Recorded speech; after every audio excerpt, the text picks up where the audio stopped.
Hi friends, நான் உங்கள் முதியோரின் பசிப்போக்கும் தம்பதி தேவி சித்ரா விஜயகுமார். ரோட்டோரம் இருக்கிற முதியோர்களுக்கு நாங்கள் சாப்பாடு கொடுக்க ஆரம்பித்து இன்னையோட 240வது வாரம் ஆகுது. இன்றைக்கி என்ன சமையல் செஞ்சுருக்கோன்னா, சீரக சாதம், உருளைக்கிழங்கு வறுவல், கேசரி மற்றும் குடிநீர் பாட்டில்.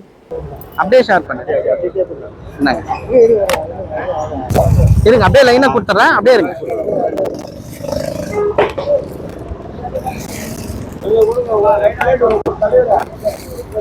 பிளேட்டு கொடுத்துட்டேன்.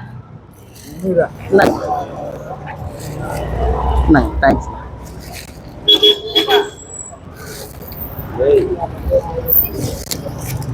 நன்றிண்ணா.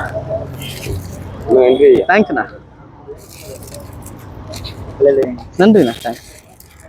தேங்க்யூ. நன்றி. தேங்க்ஸ். கொஞ்சம் லேட்